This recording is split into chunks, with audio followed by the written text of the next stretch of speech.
Hi, everyone. Judge Andrew Napolitano here for Judging Freedom. Today is Wednesday, January 25th, 2023. It's about 5:30 in the evening here on the East Coast of the United States. Those of you who know me, which is probably all of you who are watching, know that I'm a lawyer and a former judge and a constitutional scholar, that I hold myself out as an expert on the Constitution. I've written extensively about it. I've testified about it before the United States Senate, and I've spoken about it in many, many forums. But I have become fascinated with the war in Ukraine and have been substantially educated by my personal research and outside reading, and especially by the conversations I've had on air with Colonel Douglas McGregor and with Scott Ritter. And many of you have been interested in this already. I am convinced that no matter how harsh Vladimir Putin may be perceived by the media in the United States, he has a very, very strong moral and legal case to be made that the areas of Ukraine that are Russian speaking for years, for decades, in some cases for centuries, have been part of Russia. I am also convinced that the United States should have no dog in this fight. None whatsoever. I'm an anti-war person who believes we should only fight defensive wars. We can only pull the trigger, the first trigger, if someone is just about to attack.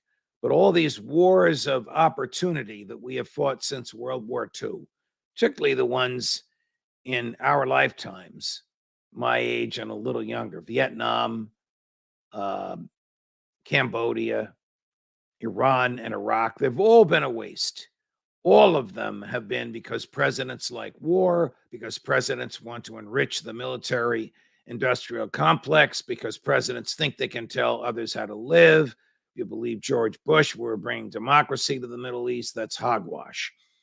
Unless the United States human beings or property or national security is substantially at stake, we have no stake in these wars, and we shouldn't be fighting them at all. This especially goes for Ukraine. My friend Gerald Salenti, he and I do a podcast together on Wednesdays. His property is called Trends Journal. Has been arguing for 11 months now that this is the beginning of World War III. At first, I was a little skeptical of that argument, but now I see it happening. We have 100,000 troops in Europe right now. You're going to hear that confirmed by Admiral Kirby in a couple of moments. We have 40,000 troops in Poland. They are interacting with 90,000 Polish troops. They're at the ready. They're in such a state of readiness that within 24 hours, they can move east over the Poland-Ukraine border and continue to go east until they reach the battle lines where the now deteriorated and dilapidated Ukrainian military is fighting the Russians. This would be a catastrophic mistake for it to happen. In my opinion, it's a catastrophic mistake for us to be sending military equipment to Ukraine. Where does the military equipment come from? Well, it comes from our surplus equipment, much of which is already in Europe. It's American equipment. It's in Germany, it's in France, it's in Romania, it's in Poland, and we ship it south or east to Ukraine, and then we have to replace it, except the replacements don't exist. We have to order the replacements. So during the time it takes to order them and get them manufactured and shipped to where they are, if you believe we should have all this military equipment around the world, I don't. But if you believe that, if you're with Senator Lindsey Graham, who believes he never met a war he didn't like, and we should be fighting all these wars. I don't mean to pick on Senator Graham, but he is emblematic of the ideology with which I disagree. He and I are friends, but I still disagree on this.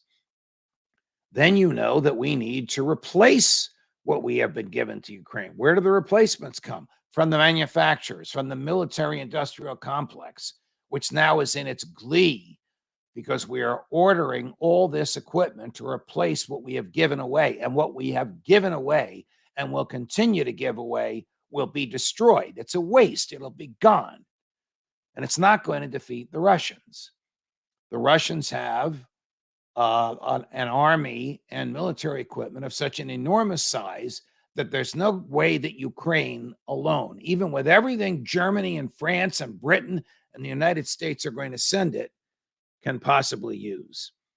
I make this argument now and today because, in my opinion, the president of the United States has made a catastrophic error earlier today when he said we're going to send Abrams tanks. These are the best tanks we have.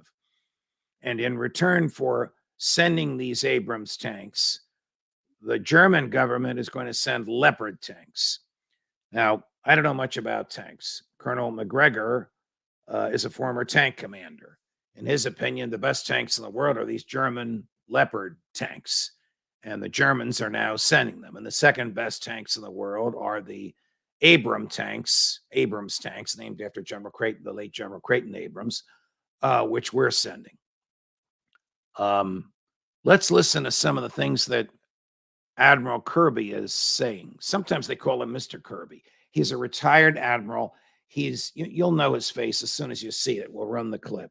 He is the chief spokesperson for the Pentagon, but he spoke today from the White House press room shortly after President Biden announced that the Abrams tanks are on their way. Take a listen to what he said and listen to the very last two words of this. He is calling what President Putin is doing to win back the Russian-speaking portions of Ukraine Putin's folly. I think it's very dangerous to tweak a dictator like Putin. Would you form your own opinion? Here's Admiral Kirby on Putin's folly. There's no question that Russia's military is weaker today than it was 11 months ago. When you talk about the resources and the casualties that they have sunk into this unprovoked war of theirs, and the literally thousands of missiles and rockets and now drones that they have launched into Ukrainian territory. I mean, they have burned through a lot of inventory, and they have suffered a lot of casualties, killed and wounded. So there's no question that their military is weaker for Putin's folly here. For Putin's folly here. So why would the chief spokesperson, for the Pentagon be tweaking an autocrat, a dictator? You know, one thing that dictators can't stand is when they're mocked. The devil could never stand when he was being mocked. It's a famous phrase from St. Thomas More, the devil, proud spirit, he cannot endure to be mocked. Why mock Putin? Unless World War III has started. Unless we are really so close with all these troops in Romania and Poland that the president is about to pull the trigger. So if you are concerned about whether the president's going to pull the trigger, consider the following. We, of course, are members of NATO. We are the leading country in NATO. NATO has something called Article 5. Article 5 of the NATO treaty obligates all NATO members to come to the aid and the military aid and comfort of any one of the others should they be attacked. Thanks be to God, Ukraine is not in NATO. But take a listen to General Kirby on Admiral Kirby on President Biden, Article 5, and old Joe's willingness to send young men into battle in Eastern Europe. President Biden has said since the very beginning of this conflict that we take our Article 5 commitments to NATO seriously. Article 5, of course, is the notion that an attack on one is an attack on all. And we take that seriously. In fact, we take it so seriously that President Biden ordered an additional 20,000 American troops alone onto the European continent, and they still are there. Now, we'll be rotating them in and out, but the net number of 100,000 American troops on the European continent has stayed the same and will stay the same for the foreseeable future. Do you see how dangerous these times are? Look, I know the country is divided. There are people that love Trump and people that hate Trump, and people that want him to go to jail and people that want him to be president again. There are people who think that Joe Biden is out of his mind and the people around him are really running the country. There are people who want to divide the country racially. After January 6th, the most frequent two-word phrase Googled was civil war. I realize that these are difficult times, but the president's decisions with respect to Ukraine and the military, in my view, are exceptionally dangerous. Now, I love all of you because you watch and participate in Judging Freedom, but I want to tell you we're going to go hard and heavy on this because these are very, very dangerous times. Joe Biden has some very serious political problems, even with Democrats, because of the classified or national defense secrets that were found in his former office's house and his garage. Now, what do presidents do when they are confronted with domestic political problems that they want to forget about? They take you to war. That's what I fear. You just heard Admiral Kirby lauding the fact, not bemoaning, lauding the fact that we have 100,000 troops at the ready to fight in 24 hours notice. They're not wasting their time in swimming pools or gyms. They are training as units ready to fight. The American public needs to know this. I suspect Scott Ritter and Colonel McGregor have told us that there are troops on the ground already. They're not wearing uniforms. That, of course, is very, very dangerous because they do not have the protection of the Geneva Conventions if they're out of uniform. They can be arrested and they can be executed as spies. That's international law. That's what the Geneva Conventions say. You want to protect your troops, put them in uniform. Joe Biden is not ready to do that because the American public is not ready for it. And as for these tanks, they're not going to get there for a couple of months. Colonel McGregor and Scott Ritter tell me the war will be over in a couple of months. Oh, there'll be snipers and there'll be fighting going on, but the military of Ukraine will have fallen. If you don't believe me, it's going to take a couple of months for the tanks to get there. Admiral Kirby. Battlefield. And given the process, what's the soonest the Abrams could get there? The Pentagon, I think, talked about this earlier today. There's no date certain on the calendar. I think what we're looking at is what's probably going to be many months before they're actually there. Good, Patsy. Thank you. Many months before they're actually there. From time to time, we will have these conversations. We are getting so many messages from so many of you.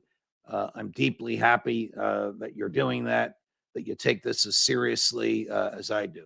Sleep well at night, even though these things are very troubling and very bothersome.